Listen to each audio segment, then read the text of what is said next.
आज आप सीखोगे परमेश्वर कौन है। इस विषय पे आज आपसे बात करूंगा। मैं चाहता हूं बहुत ध्यान से, बहुत फोकस्ड होकर आप इस वक्त जहां भी बैठे, आप जहां भी हैं, और वहीं पे कम से कम 1 घंटा 60 मिनट्स आप रुक जाइए। मेरी कोशिश होगी कि 60 मिनट में आपको मैं ये बता सकूं। दोस्तों, जिस पृथ्वी पर हम रहते हैं वो अगर अभी तक सुरक्षित है तो वो एक परमेश्वर है जिसको आपको जानना है। ये आकाश जिस पे आप सूरज को देखते हो, चांद को देखते हो, लाखों करोड़ों मिलियन मिलियन ट्रिलियन तारों को देखते हो, और ऐसे एक आकाश गंगा है जिसको कहते हैं मिल्की वे। ऐसे बहुत सारे आकाश गंगा है।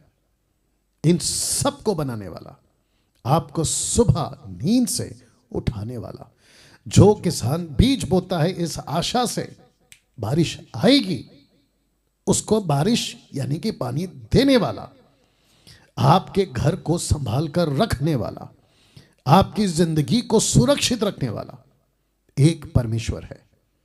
अगर उस सच्चे परमेश्वर को नहीं जाना, जीते जी आपका अनंत काल का जीवन कहां बीतेगा, उसकी जानकारी इसी प्रोग्राम में या इसी वीडियो में आपको देने जा रहा हूं।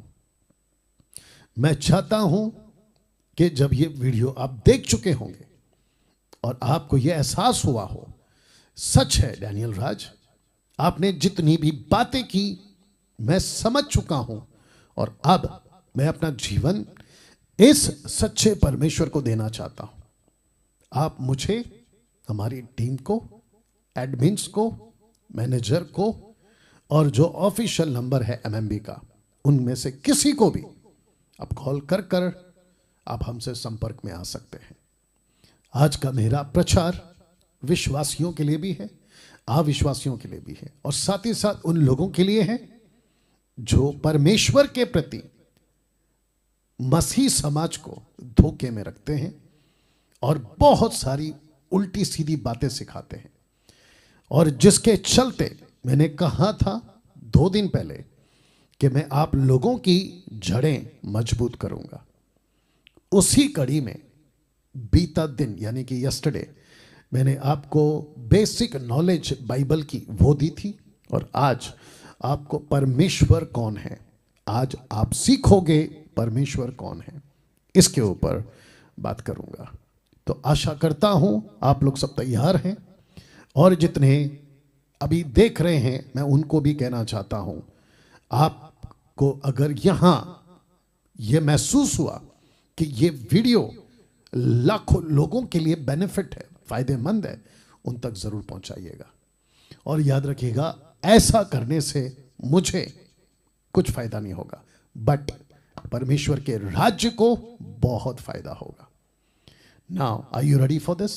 आइए शुरू करते हैं। टॉपिक को फिर से पढ़ रहा हूं। आज आप सीखोगे परमेश्वर कौन है। क्यों ना ताली बजाकर उस परमेश्वर को धन्यवाद दें जिसने खुद को, अपने आप को लोग समझ सकें, ऐसा प्रकाशन मुझ जैसे 10 टक्काओं को, और एक पुस्तक जिसको हम कहते हैं पवित्र शास्त्र, बाइबल, ग्रीक में बिब्लिया, बुक्स, पुस्तकें, इसके माध्यम से उसने खुद को प्रकट किया, और आज मैं आपके बीच में परमेश्वर की बातों को रखने जा रहा हूं। सबसे पहला यह वचन, नीति वचन 25:2 कहता है, परमेश्वर की महिमा गुप्त रखने में है। परमेश्वर की महिमा गुप्त रखने में है। अब इसका आगे का लाइन पढ़िए, परंतु राजाओं की महिमा गुप्त बात के पता लगाने से होती है। गुप्त बात के पता लगाने से होती है। आपने कभी पढ़ा था इसको? शुक्र है कि यह वचन मेरे हाथ लग गया और मैं आज आपको समझा पा रहा हूं। परमेश्वर की महिमा गुप्त रखने में, परंतु राजाओं की महिमा गुप्त बात के पता लगाने में है। तो राजा लोग क्या करते हैं? जो बातें गुप्त हैं, मिस्ट्री हैं, रहस्य हैं, छुपी हुई हैं, नहीं जानते, राजा उसको पता लगाता है। और परमेश्वर पिता और परमेश्वर पुत्र ऐसे टाइम पर आए, आज से 2022-23 साल पहले, जहां राजाओं का काल था और जिसके चलते इतिहास लिखा गया, जिसके चलते शास्त्र लिखे गए। बादशाह सिकंदर जो पूरी दुनिया को जीत जीत कर जब इज़राइल पहुंचा और विशेष करके यरूशलेम के मंदिर में, तो उसने सबको जीता, लेकिन उसने यरूशलेम के मंदिर को हाथ नहीं लगाया। जानते क्यों? क्योंकि उसने कहा कि यहाँ का परमेश्वर सच्चा है और यहाँ के लोगों ने उसकी मदद की थी, ऐसा मैंने इतिहास में पढ़ा है। तो इसका मतलब क्या है कि जितनी भी मैन्युस्क्रिप्ट्स हैं जो लिखे गए थे, जिसको कहते हैं परमेश्वर के वचन, ओरिजिनल मैन्युस्क्रिप्ट्स, आज तो खैर नहीं है, आज हमारे पास में कॉपीज ऑफ कॉपीज हैं। उस वक्त जो सामग्री जमा करके रखा था शास्त्रों का, वो राजाओं, महाराजाओं और उस वक्त के नबी, शास्त्रियों और उस वक्त के परमेश्वर के लोगों ने जमा करके रखा था। नबूकदनेस्सर के राजा के टाइम पे दानियल ने भी बहुत सारे ज्योतिषों को इस बात की जानकारी दी थी, जिसके चलते मत्ती के 2 अध्याय में ज्योतिष ढूंढते ढूंढते यीशु के पास आए थे। तो इन सभी बातों को नीति वचन कहता है। और नीति वचन का लिखने वाला कौन है? खुद राजा सुलेमान, किंग सोलोमन। वो खुद कहता है परमेश्वर की महिमा गुप्त रखने में है, परंतु राजाओं की महिमा गुप्त बातों के पता लगाने से होती है। आइए पता लगाते हैं। एक ऐसा राजा था जिसकी एक पत्नी थी और राजा का नाम था पिलातुस और उसकी पत्नी। लिखा है कि जब वह, यानी ब्रैकेट में पिलातुस, न्याय की गद्दी पर बैठा हुआ था, तो उसकी पत्नी ने उससे कहला भेजा कि तू उस धर्मी के मामले में हाथ ना डालना, क्योंकि मैंने आज स्वप्न में उसके कारण बहुत दुख उठाया है। ये किसकी पत्नी है? राजा की पत्नी है। क्या प्रकट कर रही है? वो धर्मी है। अब इसको देखिए, एक राजा और था जो इजिप्ट का था, फिरौन का, मिस्र का फिरौन राजा। निर्गमन 18:11, एक्सोडस चैप्टर 18 वर्स 11 लिखा है कि अब मैंने जान लिया है। कौन कहता है? राजा कहता है, फिरौन कहता है अब मैंने जान लिया है। जानना चाहते हो क्या जान लिया है? कहता है कि यहोवा सब देवताओं से बड़ा है। आप गूगल में जाइए, विकिपीडिया जाके टाइप करिएगा कि इजिप्ट में कितने देवता होते थे। More than 2-3,000। और उनका जो देवता है उसमें मेंढक होते थे, उसमें सांप होते थे, उसमें उखाब होता था, उसमें गाय का बछड़ा होता था। तो ऐसा व्यक्ति जिसने, जो खुद को राजा कहता है मिस्र का, वो कहता है कि मैंने जान लिया है। तो गुप्त बातें, राजाओं के काम क्या है? गुप्त बातों को प्रकट करने में महिमा। अब इसको देखिए, नबूकदनेस्सर इंग्लिश में और हिंदी में रखा हूं। इस व्यक्ति ने क्या कहा था सुनिए। कहता है दानियल का 4:34 में, उन दिनों के बीतने पर मुझ नबूकदनेस्सर ने अपनी आंखें स्वर्ग की ओर उठाई, ऊपर परमेश्वर की तरफ, और मेरी बुद्धि फिर जय की तय हो गई। तब मैंने परम प्रधान को धन्य कहा, जो सदा जीवित है, उसकी स्तुति और महिमा यह कहकर करने लगा, उसकी प्रभुता सदा की है, उसका राज्य पीढ़ी से पीढ़ी तक बना रहने वाला है। आपको पता है ना ये व्यक्ति कौन है? ये व्यक्ति वही है जो इसी किताब के 3 अध्याय में उसने सोने की मूर्ति बनाई और उसने कहा कि जब जब घंटी बजेगी या बाजा बजेगा या तुरी बजेगी या जो भी सिग्नल होगा, आप लोगों को मूर्ति को दंडवत करना है। उसके बाद में परमेश्वर ने उसको जानवर बना दिया था। ये घास खाने लगा था, जानवर की तरह रेंगने लगा था, पागल हो गया था। तब जाकर कहता है कि मुझ नबूकदनेस्सर ने अपनी आंख स्वर्ग की ओर उठाई, मेरी बुद्धि फिर से जय की तय हो गई। मतलब मैं पागल से ठीक हो गया। इसको पता चल चुका था कि सच्चा परमेश्वर कौन है। अब बात करते हैं राजा दाऊद की। जानते हो ये क्या कहता है? भजन संहिता 19:1 से 6 तक देखो क्या लिखा है। आकाश परमेश्वर की महिमा वर्णन करता है आकाश मंडल उसकी हस्तकला को प्रकट करता है, दिन से दिन बातें करता है, रात को रात ज्ञान सिखाती है। ना तो कोई बोली है ना कोई भाषा जहां उनका शब्द सुनाई नहीं देता, फिर भी उनका स्वर सारी पृथ्वी पर गूंज गया है। उनका वचन जगत की छोर तक पहुंच गया है। उनमें उसने सूर्य के लिए एक बड़ा मंडप खड़ा किया है, जो दूल्हे के समान अपने कक्ष से निकलता है। वह शूरवीर के समान अपनी दौड़ दौड़ने में हर्षित होता है। वह आकाश की ओर छोर से निकलता है और वह उसकी दूसरी छोर तक चक्कर मारता है। उसकी गर्मी से कोई नहीं बच सकता। दूसरे शब्दों में ये व्यक्ति कहता है कि जिसका नाम है राजा दाऊद, वो कहता है कि एक ऐसा परमेश्वर है जिसको मैं जानता हूं, जिसने ये पूरी कायनात बनाई है, जिसने ये पूरी दुनिया बनाई है। वाह! तो जिसके चलते मैंने क्या रखा था आपके बीच में, मैंने रखा था कि परमेश्वर की महिमा गुप्त रखने में है, परंतु राजाओं की महिमा गुप्त बात के पता लगाने से होती है। तो जिसके चलते पिलातुस, फिरौन का राजा, और उसके बाद नबूकदनेस्सर, और उसके बाद में राजा दाऊद आपके बीच में रखा है। इन सभी ने, और ऐसे न जाने कितने हैं, और कितने लोग ऐसे उन दिनों में थे जिनकी हिस्ट्री अगर मैं निकाल कर यहाँ पे रखूं तो आप सोच भी नहीं सकते हैं कि कई लोग या कई ज्ञानी जिन्होंने परमेश्वर के होने का पक्का प्रमाण दिया है। तो जिसके चलते नीति वचन वाला ये बात को रख पाया ना। बहुत बारीकी से पढ़ने के बाद आपको यह पता चलेगा कि परमेश्वर एक है। बाइबल के अंदर, पवित्र शास्त्र में लिखा है कि बारीकी से पढ़ने के बाद आपको यह पता चलेगा कि एक परमेश्वर है, एक ही परमेश्वर है, लेकिन तीन व्यक्तित्व में। In three personalities we serve one god but in a three personalities. पिता, पुत्र, पवित्र आत्मा। पिता कौन है? परमेश्वर है। पुत्र कौन है? परमेश्वर है। पवित्र आत्मा कौन है? परमेश्वर है। और ये तीनों के तीनों शुरू से थे, हैं और रहेंगे। कहां से पता चला? इस पुस्तक से जिसको हम कहते हैं बाइबल। उत्पत्ति 1:1 में आपको स्थापित करूंगा कि ये तीनों हैं, जिसको कहते हैं परमेश्वर एक है लेकिन व्यक्तित्व में तीन। आदि में परमेश्वर ने, तो जब हम इब्रानी भाषा में पढ़ेंगे तो वहां एलोहिम है, और एलोहिम का मतलब होता है तीन, पिता, पुत्र, पवित्र आत्मा। दूसरा, उत्पत्ति 1:26 यहां लिखा है कि हम मनुष्य को अपने स्वरूप के अनुसार, अपनी, लिखा है हम, अपने, अपनी। यह सब कौन सा फॉर्म है? प्लूरल फॉर्म है। उत्पत्ति 11:7 इसलिए आओ हम, ये जो शब्द है ना, लेट अस, हम, ये कब हुआ था मैं उसको भी रखूंगा। ये तब हुआ था जब भाषाओं में गड़बड़ी डालना था, तो परमेश्वर ने खुद को यहां पे हम यूज किया।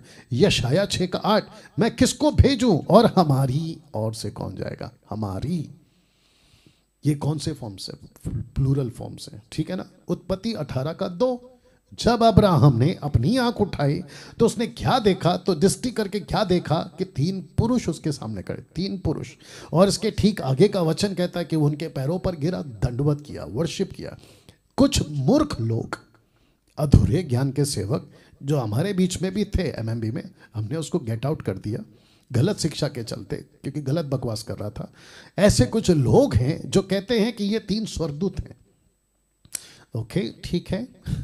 अगर स्वर्गदूत हैं तो स्वर्गदूत के पैर छू रहा है अब्राहम, स्वर्गदूत रोक नहीं सकते? क्या उन्होंने रोका? नहीं रोका। जैसे प्रकाशित वाक्य 19:10 में स्वर्गदूत ने रोका यूहन्ना को, और ऐसे पूरे बाइबल के अंदर कभी भी कहीं भी किसी भी स्वर्गदूत ने अपने पैर छुलवाने के लिए किसी को इजाजत नहीं दी, किसी को इजाजत नहीं दी। You understand? तो जिसके चलते यहां पर लिखा है कि अब्राहम उनको दंडवत करता है। और वहां पे तीनों स्वर्गदूत को बाद में वचन 1 कहता है कि यहोवा ने दर्शन दिया। टोटल 18 चैप्टर पढ़ोगे ना तो कॉन्टेक्स्ट में आपको परमेश्वर दिखेगा। एनीवे, इसके ऊपर भी बात कर चुका हूं। मत्ती 3:16 यहां तीनों मिलेंगे आपको। उसने, कौन है ये? यीशु पानी का बपतिस्मा लिया, तो उसने परमेश्वर के आत्मा को, पवित्र आत्मा को कबूतर की नाई उतरते अपने ऊपर आते देखा। वचन 17 देखो ये आकाशवाणी हुई, ये कौन है? पिता परमेश्वर, ये मेरा प्रिय पुत्र है जिससे मैं अत्यंत प्रसन्न हूं। तो यहां पुत्र भी है, पवित्र आत्मा भी है और पिता भी है। तो ये आपके लिए रखा है। अब इसको देखिए, मत्ती 28:19, जब तुम जाओगे बाहर दूसरों को बपतिस्मा दोगे तो 3 नाम लेना। किसने कहा? खुद यीशु ने। कहता है कि पहला पिता, फिर पुत्र, फिर पवित्र आत्मा। Baptize them in the name of the father and of the son and of the holy spirit, in the name of the father.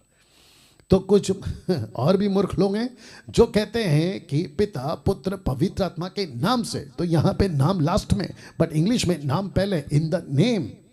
तो वहां नेम पहले है, तो नेम किसका है? फादर। नेम किसका है? सन। नेम किसका है? होली स्पिरिट। ओके, दिमाग में बहुत कुछ हरा, लेके नहीं जाऊंगा। साथ ही साथ मैं चाहता हूं कि जितने लोग अभी देख रहे हैं, प्लीज वॉच पार्टी करें और शेयर करें। अब इसको देखिए, लिखा है कि सच्चे परमेश्वर को जानने का एकमात्र जरिया है बाइबल। बाइबल, परमेश्वर का वचन, पवित्र शास्त्र, एकमात्र जरिया रखूंगा।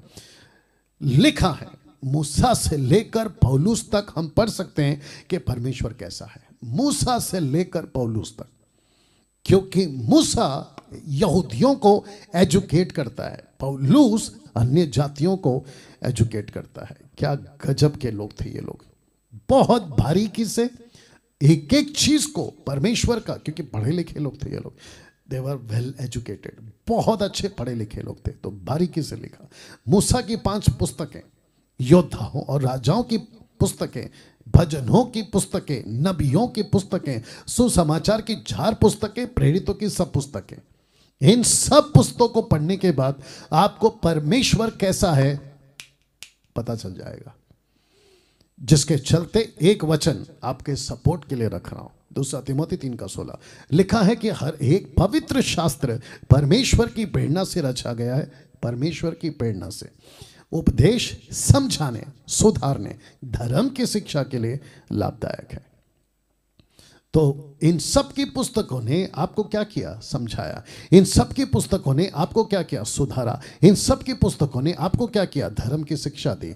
तो आपको पुस्तकों से, इस बाइबल से ही पता चलेगा कि परमेश्वर कैसा। क्यों? क्योंकि परमेश्वर ने आदम से लेकर नूह तक, नूह से लेकर जॉन द बैप्टिस्ट तक, जॉन द बैप्टिस्ट से लेकर यीशु तक, यीशु से लेकर पौलुस, पतरस तक, इन सब को प्रकट किया। जाकर बताओ परमेश्वर कैसा है, परमेश्वर की मर्जी क्या है, परमेश्वर चाहता क्या है, इन सब बातों को। वाह, कैसा लग रहा है? ओके ना, इन्हीं पुस्तकों का सहारा यीशु और पौलुस ने भी लिया सच्चे परमेश्वर को समझाने के लिए।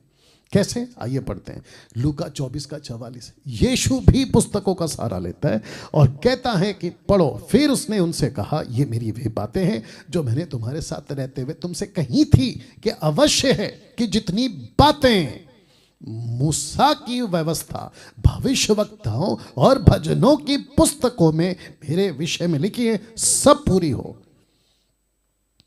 किसका सहारा लिया? इन सब का सहारा लिया। किसने? खुद यीशु ने। क्या करने के लिए? आपको और मुझको समझाने के लिए। पौलुस क्या कहता है? 1 कुरिन्थियों 15:3, 1 कुरिन्थियों 15:3, इस कारण मैंने उन सब से पहले तुम्हें वो बात पहुंचा दी जो मुझे पहुंची थी कि पवित्र शास्त्र के अनुसार या वचन के अनुसार यीशु मसीह हमारे पापों के लिए मर गया। वाह, जिसको बहस करना है ना, आप करिए। यीशु कैसे परमेश्वर हो सकता है, यीशु कैसे गॉड हो सकता है। अच्छे अच्छे आए और अच्छे अच्छे चले गए, बकवास मत किया करो। You understand? कुछ ऐसे नमूने हैं मार्केट में आजकल जो कहते हैं कि यीशु गॉड कैसे हो सकता है। अरे तुम्हारे पूर्वज लोग मान के मर गए, तुम अभी अभी आए हो बेटा। या जब मरकर ऊपर जाओगे ना तो अपने दद्दू से पूछना, अपने बाप दादाओं से पूछना कौन था सच्चा परमेश्वर, वो बताएंगे। बहस मत किया करो। अगर बात को नहीं समझना है तो चुप रहा करो। अपनी मनमानी करना है ना तो चुप रहा करो। उज्जती मत किया करो और बीच में अपनी टांग मत डाला करो। मैं उन सब से बात कर रहा हूं जो शास्त्र को समझते नहीं है। आप में से कुछ लोग अभी मुस्लिम्स या हिंदू या फिर बौद्धिस्ट या पारसी या कोई और जाति का मुझे सुन रहा होगा।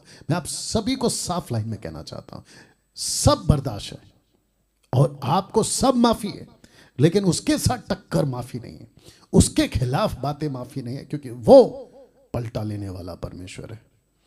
ओके, अगर मूसा नहीं लिखता तो कैसे पता चलता मनुष्य कैसे बना? दुनिया कैसे बनी, 4000 साल का इतिहास कैसे रहा, कैसे पता चलता?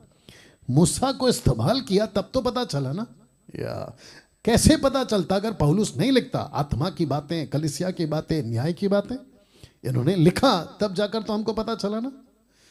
अब बात करते हैं दुनिया क्या कहती है परमेश्वर को लेकर। ओके, बहुत ध्यान से सुनिएगा। Worldly people concept regarding God, लोगों का कॉन्सेप्ट क्या है परमेश्वर के प्रति, ये देखते हैं। पहला कहते हैं नो गॉड, दूसरा और मेनी गॉड्स। इनका कॉन्सेप्ट क्या है? कुछ तबका, कुछ ग्रुप्स ऐसे हैं जो कहते हैं yes there is a god, और कुछ ऐसे हैं देयर इज नो गॉड, परमेश्वर है ही नहीं। और भजन संहिता में दाऊद कहता है मूर्ख है जो कहता है कि परमेश्वर नहीं है।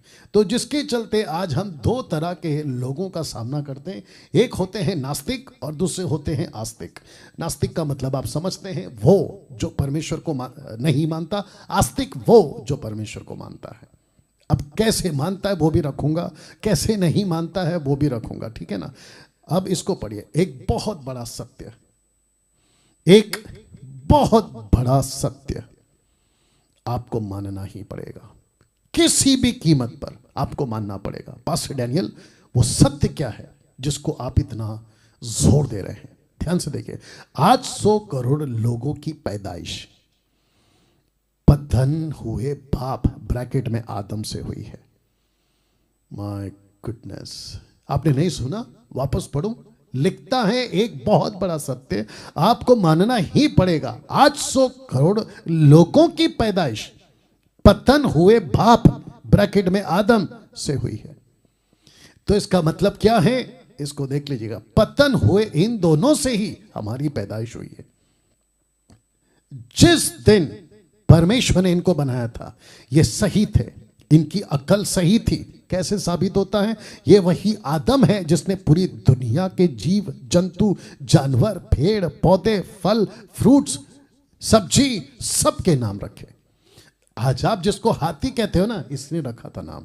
आप जिसको आप शेर कहते हो ना, इसी ने नाम रखा था। आप जिसको प्याज और टमाटर कहते हैं ना, इसी ने नाम रखा था। आप दुनिया की जितनी भी चीजें हैं ना, जो जमीन से उगती हैं, आसमान में उड़ती हैं, जमीन पे चलती हैं, इसी ने नाम रखा था। इतना अकल वाला था। लेकिन जब इसने गलती की और जब इसके साथ में पाप हो गया, तो ये पतन के गिनती में आ गया। इसका पतन हो गया, ये बिगड़ गया। जब इसने पहला कदम पृथ्वी पे रखा था ना, अदन के वाटिका से बाहर पहला कदम, तो ये पापी हो गया था। उसके बाद कदम रखा, इसका दिमाग भ्रष्ट हो गया था, उसके बाद इसने कदम रखा। ये इसको परमेश्वर ने अदन की वाटिका से गेट आउट कर दिया था। ये कौन है साहब? ये हमारे आदि मानव माता पिता है, जिसको कहते हैं कि परमेश्वर ने पहला पुरुष और पहली औरत बनाया। बंदर नहीं बनाया साहब, बंदर पहले से अंदर था, क्योंकि बंदर पहले बना, जो अंदर गया आदम वो बाद में बना। और बंदर को बंदर नाम इसी ने रखा जो अंदर गया। You understand? आपको समझना होगा। मैं फिर से पढ़ूंगा क्योंकि ये बहुत पावरफुल स्टेटमेंट है। 800 करोड़ लोगों की पैदाइश पतन हुए बाप से हुई है, जो खुद पतन हो गया है, जिसका खुद पापी स्वभाव हो गया है, जो सत्य के परमेश्वर को ठुकरा के बैठा है। ऐसे झीन से, ऐसे बीज से, ऐसी लहू से या ऐसी रगों से आप और हम 800 करोड़ लोग पैदा हुए आज की तारीख में। पॉपुलेशन कितना है पूरे दुनिया का? 800 करोड़। अब बताइए, तो जिसके चलते लिखा है कि पतन हुए इन दोनों से हमारी पैदाइश हुई है। आपको पता है क्या हुआ? आदम से लेकर नूह तक, जो कि बाइबल की बातें हैं, आपको ध्यान से सुनना होगा। मात्र 1600 सालों में ही यह शब्द बोल बैठा परमेश्वर, मात्र 1600 साल में। मतलब आदम को बनाने से लेके नूह तक पहुंचने तक इतिहास कहता है, हिस्ट्री कहती है कि 1600 साल का गैप है। इन 1600 सालों में इनके द्वारा जिनसे इनसे जिनसे औलादें पैदा हुई थी, जो माँ बाप पतन हो गए हैं उनसे जो औलादें पैदा हुई थी, परमेश्वर के मुंह से ये शब्द निकल बैठा, या परमेश्वर अपने मुंह से ये शब्द निकाल बैठा, यहोवा ने देखा कि मनुष्य की बुराई, किसकी बुराई? जो इनसे पैदा हुए हैं उन मनुष्यों की बुराई पृथ्वी पर बढ़ गई है। उनके मन के विचार में जो कुछ उत्पन्न होता है निरंतर बुरा ही होता है। और यहोवा पृथ्वी पर मनुष्य को बनाने से पछताया और मन में अति खेदित हुआ। मात्र 1600 साल के अंदर। अब आप सोच के देखें कि पतन किए हुए औलादें जो पैदा हुए थे उनके द्वारा उन्होंने पृथ्वी को कितना गंदा कर दिया था। आज से 4000 साल या 3500 साल या जो भी बोल लो आप लोग, कितना गंदा कर दिया था, या 4500 साल कितना गंदा कर दिया था। और इतना गंदा कर दिया था कि परमेश्वर कहता है कि मैं पछता रहा हूं इसको बनाकर। किसको? इन दोनों को, और इनसे जो औलादें पैदा हुई उनको। सोच के देखिए, जिसको आज हम परमेश्वर कहते हैं वो दुखी था तब, अभी भी, क्योंकि वही औलादें अभी भी है। मैं रखूंगा आगे। और फिर परमेश्वर ने क्या कहा उस वक्त, याद रखो। और जितने मसीह लोग हैं आप भी सुनिएगा, मसीह मंथन के लोगों आप भी सुनिएगा। अगर परमेश्वर 1600 साल के बाद नूह के द्वारा और सिर्फ नूह को बचाकर उन सबको खत्म नहीं करता, आज पृथ्वी कैसी भयानक हो जाती, इसकी कल्पना तक करना भयंकर हो जाता। तो जिसके चलते 6 का 7 जेनेसिस 6:7, तब यहोवा ने सोचा मैं मनुष्य को जिसकी मैंने सृष्टि की है पृथ्वी के ऊपर से मिटा दूंगा। लेकिन शुक्र है कि बीच में नूहा मिल गया और नूहा के द्वारा उसके टोटल 8 लोगों को बचाया। नहीं तो पूरी की पूरी पृथ्वी फिर से खत्म होती और वो आदम और हवा पूरे खत्म हो जाते, आप और हमारा अस्तित्व तक नहीं रहता। और लिखा है इसी के 7 के 23 में, क्या मनुष्य, क्या पशु, क्या रेंगने वाले जंतु, क्या आकाश के पक्षी जो भूमि पर थे, सब पृथ्वी पर से मिट गए। सब पृथ्वी पर से मिट गए, क्योंकि परमेश्वर ने कहा था मैं मनुष्य को मिटा दूंगा। अगर ये नहीं मिटते आज की दुनिया कुछ अलग होती, ये समझिए ना। जैसे ही नूह बाहर निकला, ये उसके 3 पुत्र थे। जानते हो, एक व्यक्ति, मैं नाम रखूंगा, उसकी हरकत के चलते एक और लाइन निकली। आइए रखते हैं, उत्पत्ति 9 का 22। तब कनान के पिता हाम, इसका नाम है हाम ने, तब कनान के पिता हाम ने, जो कि लाइन ऑफ निम्रोद, एक ऐसा व्यक्ति रखूंगा अभी, जो पृथ्वी का शक्तिशाली शिकारी था, उसका नाम है निम्रोद। लिखता है कि तब कनान के पिता हाम ने, लाइन ऑफ निम्रोद, अपने पिता को नंगा देखा और बाहर आकर अपने दोनों भाइयों को बतला दिया। तब दोनों भाइयों ने चादर को पीछे की तरफ रखकर उल्टा जाकर अपने पिता के तन को ढका। अब इसका टोटल कॉन्टेक्स्ट ऐसा कुछ पता चलता है कि जो हाम है, ऐसी कुछ पाप, ऐसा कोई गलती, ऐसी कोई गड़बड़ी जो कि बाइबल साफ साफ नहीं बताती है, बस इतना ही बताती है। और जिसके चलते इसी के वंश से, हाम के वंश से माफ करें, ये व्यक्ति पैदा हुआ जिसका नाम है निम्रोद द ग्रेट हंटर, बड़ा शिकारी, महान शिकारी। और इसी व्यक्ति ने ये बनाया जिसको कहते हैं बाबुल, बेबीलोन। और आप सभी जानते हैं कि बाबुल, बेबीलोन का मतलब होता है मूर्ति पूजा का बड़ा नगर, मूर्ति पूजा का बड़ा नगर। उत्पत्ति 10:10, उसके राज्य का आरंभ शिनार देश में बाबुल, एकद और कलने हुआ। वाह। लूसीफर, शैतान ने आदम के द्वारा जो बीज पाप का डाला था, इसके द्वारा और फैला। जब ये सब कुछ हो रहा था ना, उत्पत्ति 11 का 9, इस कारण उस नगर का नाम बाबुल पड़ा, क्योंकि सारी पृथ्वी की भाषा में से जो गड़बड़ी है सो यहोवा ने यहीं डाली, और वहां से यहोवा ने मनुष्य को सारी पृथ्वी के ऊपर फैला दिया, पूरी पृथ्वी पर फैल गए। और जिसके चलते क्या हुआ पता है, जरा देख लीजिएगा, जैसी भाषा वैसे लोग, जिसको जैसा लगा वैसा कल्चर।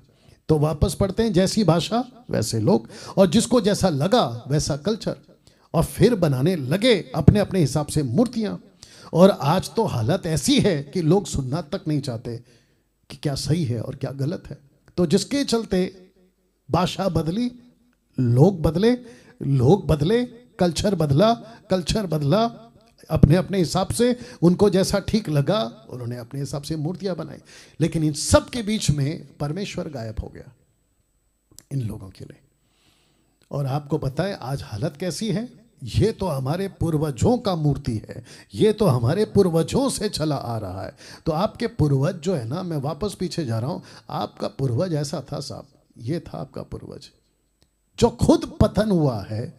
उसकी जो औलादें हैं वो सत्य के परमेश्वर को कैसे जानेंगे? और जिसके चलते परमेश्वर को पृथ्वी को तबाह करना पड़ा, और तब जाकर ये हालत हो गई कि पूरी पृथ्वी पर लोग फैल गए। क्योंकि भाषा, अगर परमेश्वर भाषा नहीं डालता तो परमेश्वर को फिर से पृथ्वी को तबाह करना पड़ता, जैसे नूह के दिनों में। ये तो शुक्र है कि उनको फैला दिया। और जैसे जैसे फैलते चले गए, लोग अपने अपने हिसाब से कल्चर बनाते चले गए। और जब कल्चर बनने लगा तो सबके हिसाब से अपने अपने लोगों ने ईश्वर ढूंढ लिए, क्योंकि परमेश्वर उनके पीछे नहीं था और ना ही परमेश्वर उनसे बातें करता था। ना कोई ऊपर से स्वर्गदूत जाकर उनसे बातें करता था, ना किसी प्रकार की कोई किताब उनको दी जाती थी। वो अपने मर्जी के मालिक थे। बिन लगाम घोड़ा, खुला सांड, ये बोल सकते हैं आप।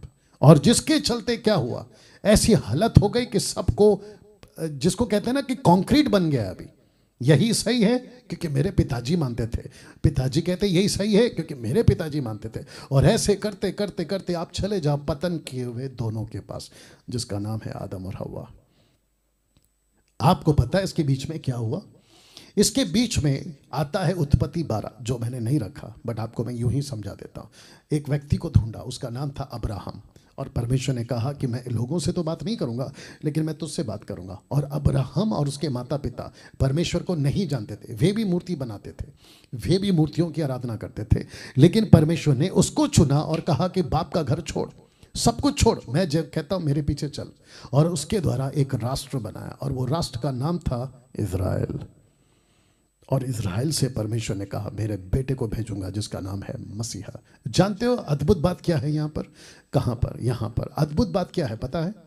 परमेश्वर ने मनुष्य बनाया, लेकिन परमेश्वर को ये नहीं पता था कि इसी मनुष्य को बचाने के लिए मुझे मनुष्य बनना पड़ेगा। ओ, वापस बोलूं, परमेश्वर ने मनुष्य बनाया, लेकिन परमेश्वर को यह नहीं पता था कि इसी को बचाने के लिए मुझे मनुष्य बनना पड़ेगा। हाँ, यह बात अलग है कि परमेश्वर को सब पता है, बात को समझिए। मनुष्य को बनाया, मनुष्य को बचाने के लिए खुद मनुष्य बन गया, और यीशु मसीह को पैदा होना पड़ा। उत्पत्ति 12 अध्याय में एक राष्ट्र को तैयार किया, वो राष्ट्र का नाम है इज़राइल, और उसका एक लीडर था, और वो लीडर का नाम है अब्राहम।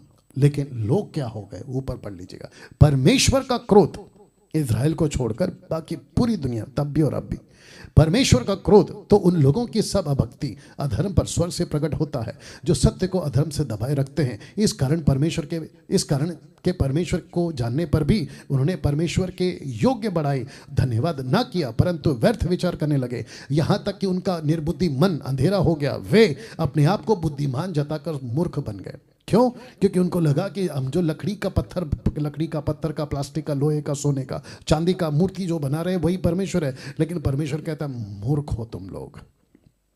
वाह! उत्पत्ति इसी का 23 अध्याय, अविनाशी परमेश्वर की महिमा को नाशवान मनुष्य पक्षियों और चौपायों रेंगने वाले जंतुओं की मूर्त की समानता में बदल डाला। इस कारण परमेश्वर ने उन्हें उनके मन के अभिलाषाओं के अनुसार अशुद्धता के लिए छोड़ दिया। वे आपस में अपने शरीरों का अनादर करने लगे, क्योंकि उन्होंने परमेश्वर की सच्चाई को बदलकर झूठ बना डाला। सृष्टि की उपासना और सेवा की, ना कि उस सृजनहार की जो सदा धन्य है। सबकी आराधना की, सबकी मूर्ति बनाई। क्यों? मैं आपको बता चुका हूं, भाषा बदल गई, कल्चर बदल गया, लोग बदल गए, मूर्तियां बदल गई, ईश्वर बदल गया, गॉड बदल गया। इसलिए परमेश्वर ने उन्हें नीच कामनाओं के वश में छोड़ दिया। याद रखो, परमेश्वर का एक सीधा साधा स्वभाव है, स्ट्रेट फॉरवर्ड है। जो चीज गलत है उसके साथ नहीं जाएगा, जो सही है उसके साथ जाएगा। सिंपल लिखा है, उसको छोड़ दिया। यहां तक कि उनकी स्त्रियों ने भी स्वाभाविक व्यवहार को उससे जो स्वभाव के विरुद्ध है बदल डाला। औरत औरत के साथ और पुरुष पुरुष के साथ, वैसे ही पुरुष भी स्त्रियों के साथ स्वाभाविक व्यवहार छोड़कर आपस में कामातुर होकर जलने लगे।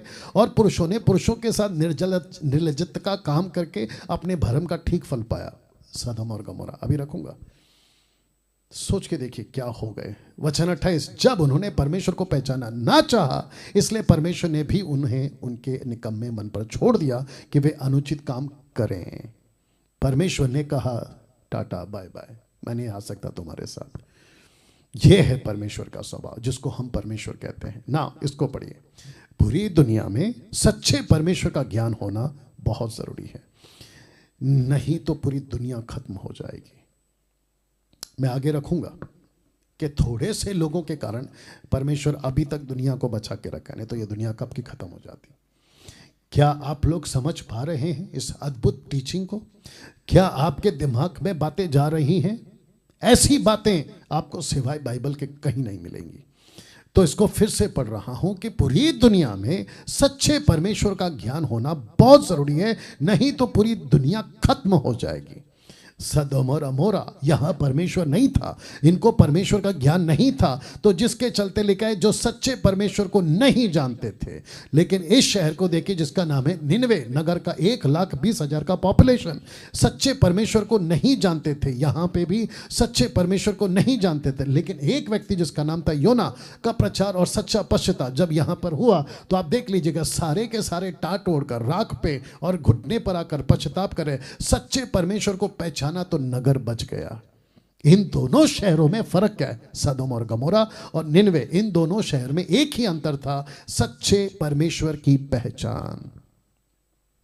जिसने पहचाना वही बचा। तो आज हमारी दुनिया कैसे बचेगी?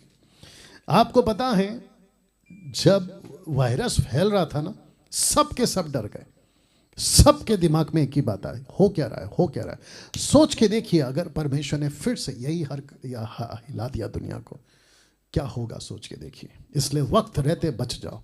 यशाया 1:9, रोमियो 1:9-29, ये पैरेलल स्क्रिप्चर्स है, मतलब दोनों एक ही है। क्या कहता है देखो, यदि सेनाओं का यहोवा हमारे थोड़े से लोगों को ना बचा रखता तो हम सदोम के समान हो जाते और अमोरा के समान ठहरते। आग घिराकर उस पूरे शहर को खत्म कर दिया था परमेश्वर ने। ये आपके बाइबल का इतिहास है। इस प्लेनेट पर मनुष्य का संपूर्ण कर्तव्य एक ही है। क्या है वो? सच्चे परमेश्वर को पहचानना, सच्चे परमेश्वर को पहचानना। सब उपदेशक 12:13, सब कुछ सुना गया। अंत की बात यह है कि परमेश्वर का भय मान, उसकी आज्ञाओं का पालन कर, क्योंकि मनुष्य का संपूर्ण कर्तव्य यही है। आप जब पैदा होते हैं ना, आपको सच्चे परमेश्वर को पहचानना है। You understand? एक मनुष्य का जन्म लेने के बाद पहला काम सच्चे परमेश्वर को जानना और उसकी सेवक बनकर उसकी सेवा करना। जितने लोग मसीह बनते हैं ना, आपका यही काम है। आपको परमेश्वर के राज्य के लिए ऐसा ही जीना है ना। दोस्तों, वक्त को ध्यान में रखते हुए मैं थोड़ा तेज भाग रहा हूं या जल्दी बता रहा हूं। 2 कॉन्सेप्ट्स हैं परमेश्वर को लेकर, आपको बता देता हूं। पहला कॉन्सेप्ट, मनुष्य ने खुद अपने परमेश्वर बनाकर मनुष्यों पर प्रकट किया, दूसरे शब्दों में थोप दिया। ये है परमेश्वर, इसी को मानो।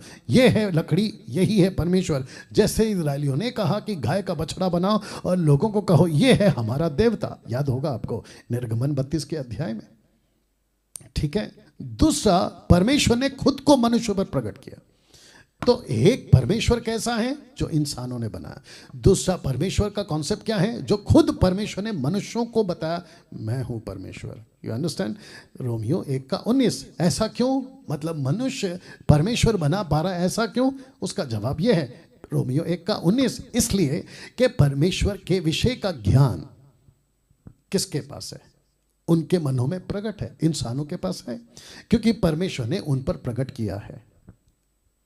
माय गुडनेस, हर इंसान को पता है, चाहे कितना बड़ा भी डाकू, आतंकवादी, नक्सलाइट, कोई भी क्यों ना, मर्डरर, खतरनाक से खतरनाक कत्ल करने वाला, उसके अंदर उसका ज़मीर कहता है कि ऊपर वाला देख रहा है, ऊपर वाला देख रहा है, ऊपर वाला सजा देगा, ऊपर वाला मार दे, ऐसा उसके दिमाग में बात आती है इस वचन के मुताबिक। तो जिसके चलते सबसे पहले बात करते हैं मनुष्य के बनाए हुए परमेश्वर के कॉन्सेप्ट की।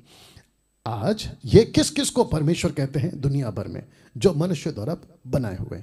नंबर 1, खुद का परमेश्वर। दूसरा परिवार का परमेश्वर, तीसरा पति का परमेश्वर, दोस्तों का परमेश्वर या दोस्त का परमेश्वर, समाज का परमेश्वर, पत्थर का परमेश्वर, लकड़ी का परमेश्वर, लोहे का परमेश्वर, प्लास्टिक का परमेश्वर, सोने चांदी का परमेश्वर, जानवरों के रूप में परमेश्वर, जीव जंतु के रूप में परमेश्वर, पक्षियों के रूप में परमेश्वर, मनुष्यों के रूप में परमेश्वर, सृष्टि के रूप में परमेश्वर। मनुष्य ये सब क्यों बना पाया? क्योंकि परमेश्वर ने उसके मन में प्रकट किया। एक परमेश्वर है तो इनका जो दिमाग है ना, अच्छा आया कहां से ये दिमाग? पतन किए हुए बाप के औलादे हैं, ऐसे बच्चे जिनका बाप का पतन हुआ है। बाप कौन है? आदम। इसलिए मनुष्यों ने अपने अपने तरीके से परमेश्वर बना लिए। रोमियो का 1:23 और 1:25 रख रहा। और अविनाशी परमेश्वर की महिमा को नाशवान मनुष्य, सबसे पहला परमेश्वर कौन बना? खुद इंसान बना। मुझे पूजो, मैं तो तुम्हारा परमेश्वर, मैं हूं बाबा, मैं हूं गुरु, मैं हूं अपोस्तल, मैं हूं बिशप, मैं हूं प्रॉफिट। You understand? मेरे पैर छुओ, मेरा हाथ अपने हाथ पे रखो। सी, मनुष्य पक्षियों, चौपायों, रेंगने वाले जंतुओं की मूर्त की समानता में बदल डाला। 25, क्योंकि उन्होंने परमेश्वर की सच्चाई को बदलकर झूठ बना डाला और सृष्टि की उपासना की और सेवा की, ना कि उस सृजनहार की जो सदा धन्य है। तो सृष्टि की पूजा की। ये देख लो, सृष्टि, क्या ये परमेश्वर हो सकते हैं? यही तो लिखा है। ये सब परमेश्वर कैसे हो सकते हैं? सोच के देखिए आप ना। लेकिन आज 6000 सालों में मनुष्य करोड़ों परमेश्वर बनाने में कामयाब हो गया।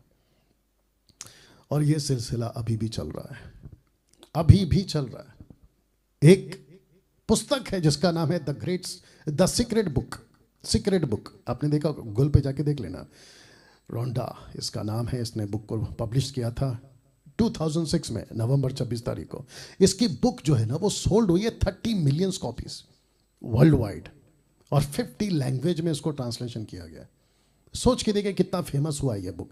ये पुस्तक कहती है सब परमेश्वर है। मनुष्य परमेश्वर है, जानवर परमेश्वर है, पक्षी परमेश्वर है, जीव जंतु, सारी सृष्टि परमेश्वर है। ये इस पुस्तक में लिखा हुआ है। पुस्तक ये भी कहती है कि हम अपनी दुनिया बना सकते हैं अपने तरीके से। Can you believe this? ये है इंसान। ये पुस्तक कहती है आपको जो भी चाहिए अपनी तरफ अट्रैक्ट करो 4 तरीके से। आप चीजों को अट्रैक्ट करो 4 तरीके से। Number 1, I know what you want. कहता है नो व्हाट यू वांट, आपको जानना है कि आपको क्या चाहिए। Know what you want. दूसरा, believe you will get it, आप विश्वास करो आपको मिल जाएगा। तीसरा, विजुअलाइज, आप चीजों को दर्शन में देखो, आप चीजों को सपने में देखो। चौथा, speak it out loudly, then everything will be yours. जोर से कबूल करो, कहो मुझे मिल रहा है, कहो मैं अच्छा हूं, कहो चीजें आ रही है, कहो मैं अमीर हूं। एक वीडियो देखा था, आई थिंक अफ्रीका का कोई तो बंदा था, कहता है कि I am rich rich rich. ऐसा चीखते रहो। पूरे चर्च को कहा उसने कि चीखो, जोर जोर से चीखो, speak it out loudly. Know what you want, believe you will get it, visualise, speak it out loudly, and then everything will be yours. आप सोच के देखिए। और इन सब की प्रैक्टिस आजकल की कलीसियाओं में भी देखी जा सकती है। कहते हैं कि मुंह से कबूल करो और आप जो कबूल करोगे वही आपके साथ होगा। तो ऊपर बैठा परमेश्वर तोता है, ऊपर बैठा परमेश्वर पॉपेट है, कठपुतली है, आप जैसे नचाओगे नाचेगा। क्या मूर्खता कर रहे हो? इस अंधेपन को हटाने के लिए ये प्रोग्राम लगाया हूं मैंने। अब बात करते हैं दूसरे कॉन्सेप्ट की, जहां परमेश्वर ने खुद को मनुष्य में प्रकट किया सच्चे परमेश्वर के रूप में। 1 कुरिन्थियों 2:10। परंतु परमेश्वर ने उनको अपने आत्मा के द्वारा हम पर प्रकट किया, क्योंकि आत्मा सब बातें वरना परमेश्वर की गूढ़ बातें भी जांचता है। याद रखो, शारीरिक व्यक्ति कभी भी परमेश्वर को नहीं समझ पाएगा। 1 कुरिन्थियों उसका 2:14 ध्यान से पढ़िए। परंतु शारीरिक मनुष्य परमेश्वर की आत्मा की बातें ग्रहण नहीं करता, क्योंकि वे उसकी सृष्टि में मूर्खता की बातें हैं, ना वह उन्हें जान सकता है, क्योंकि उनकी जांच आत्मिक रीति पर होती है। इसका मतलब क्या है? जब तक आपके अंदर पतन किया हुआ बाप का बीज चल रहा है, याद आ गया ना आदम, तब तक आप सच्चे परमेश्वर को नहीं जान पाओगे। इसको कहते हैं शारीरिक व्यक्ति कभी नहीं समझ पाएगा सच्चा परमेश्वर कौन है। बट परमेश्वर ने खुद को प्रकट किया, उसकी शास्त्र प्रकट की, हम जैसे सेवकों को रखा संसार को ज्ञान बांटने के लिए। वाह! तो 5 बातें होनी चाहिए जिसको हम परमेश्वर कहते हैं। 5 बातें, इसको ध्यान से सुनना। नंबर 1, जिसको हम परमेश्वर कहते हैं वो आदि और अंत होना चाहिए। दूसरा, वो सर्वशक्तिमान होना चाहिए। तीसरा, एक वक्त पर हर जगह होना चाहिए। चौथा, सब कुछ जानने वाला होना चाहिए। और पांचवा, वो पवित्र होना चाहिए। बाकी आप जांचो, बाकी आप जांचो, ये 5 क्वालिटी होनी चाहिए। आदि और अंत, सर्वशक्तिमान, जिसके लिए कुछ भी असंभव नहीं, एक वक्त पर हर जगह, अगर वो यहां है तो वहां पे भी होगा। सब कुछ जानता हो, उसके लिए कुछ भी छुपा ना हो, एवरीथिंग उसको पता होना चाहिए। पांचवा जबरदस्त क्वालिटी है पवित्रता। शारीरिक संबंध नहीं की, नहीं हुआ, नहीं किया। या अब मुख्य बात ये क्या है, आइए सुनते हैं। पूरे बाइबल में कहीं भी और कभी भी परमेश्वर की मूर्ति नहीं बनाई गई। जिसको हम बाइबल कहते हैं ना, कभी कहीं कभी भी नहीं, परमेश्वर की मूर्ति कभी किसी ने नहीं बनाई। ओ पास्टर डैनियल, तो फिर जीसस की मूर्ति क्या है? जिसने बनाई मूर्ख है वो, बाइबल इजाजत नहीं देती। फिर क्रूस की पूजा, वो भी गलत है, बाइबल इजाजत नहीं देती। इसकी उसकी मूर्ति गलत है, बाइबल इजाजत नहीं देती। परमेश्वर की मूर्ति कभी किसी ने नहीं बनाई, ना अब्राहम ने, ना मूसा ने, ना याकूब ने, ना जोसेफ ने, ना जीसस ने, ना जॉन द बैप्टिस्ट ने, ना पीटर ने, पॉल ने, किसी ने नहीं बनाई। और ना ही यहाँ पे आपको किसी प्रकार का क्रॉस, किसी प्रकार की यीशु की प्रतिमा, और ना ही हमारे ऑफिस में दरवाजे के बाहर आपको किसी प्रकार का कोई निशानी नहीं मिलेगी कि ये क्रिश्चियन ऑफिस है। नेवर। ये परमेश्वर के किंगडम का ऑफिस है। क्या बात है। पूरे बाइबल में कहीं कभी और कभी भी, वापस पढ़ते, पूरे बाइबल में कहीं भी और कभी भी परमेश्वर की मूर्ति नहीं बनाई गई, और ना ही किसी मूर्ति से तुलना की गई, कंपेयर नहीं किया गया। वाह। अब एक ऐसा प्रश्न जो हर युग में मनुष्य पूछता है, क्या है कि हम बाइबल के परमेश्वर को ही क्यों सही माने? अच्छा, 5 बातें याद होंगी आपको, वो तो आपने ध्यान दिया नहीं। परमेश्वर को ही क्यों सच माने? वो आदि है, वो अंत है, सर्वशक्तिमान है, एक ही टाइम पे सब जगह रहता है, सब कुछ जानता है, और पवित्र है। जिसको हम गॉड कहते हैं ना, ये उसका अर्थ है।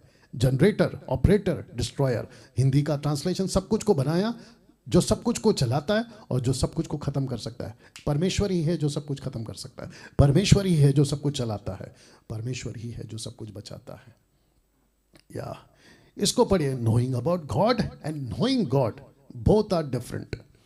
हिंदी में रख रहा हूं, परमेश्वर के बारे में जानना और परमेश्वर को जानना दोनों अलग बात है। आपने क्या किया पता है? परमेश्वर के बारे में जाना है, आपने परमेश्वर को नहीं जाना है।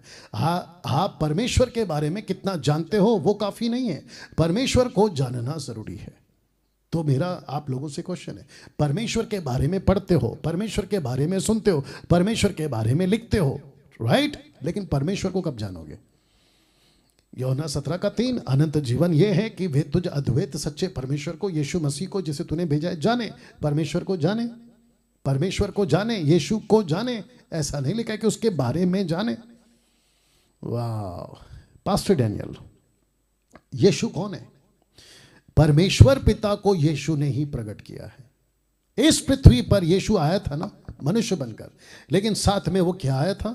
खुद परमेश्वर, और परमेश्वर की पहचान लेकर। यूहन्ना 14:9, जिसने मुझे देखा उसने पिता को देखा है। वाह। सी, जिसने मुझे देखा उसने पिता को देखा। कुलुस्सी 1:15, वह ब्रैकेट में यीशु तो अदृश्य परमेश्वर का प्रतिरूप है। तो जब यीशु पृथ्वी पे थे, वो परमेश्वर की बातें करते थे, परमेश्वर की पहचान बताते थे। परमेश्वर का नेचर ऐसा है, परमेश्वर ऐसा है, उसको गुस्सा आता है, उसको प्यार आता है, उसको नफरत है कुछ चीजों से, सब बातों को बताया।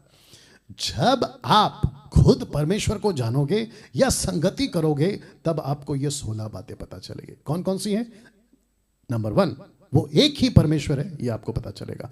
वो सत्य है, आपको पता चलेगा। वो प्रेम करता है, आपको पता चलेगा। वो क्षमा करता है, आपको पता चलेगा। वो दया करता है, आपको पता चलेगा। वो जीवन देता है, आपको पता चलेगा। वो चंगा करता है, आपको पता चलेगा। मांगने पर देता है, आपको पता चलेगा। शांति देता है, पवित्र है, धर्मी है, दयालु है, क्रोध करता है, न्याय करता है, पापियों को नरक में डालता है, धर्मियों को स्वर्ग देता है।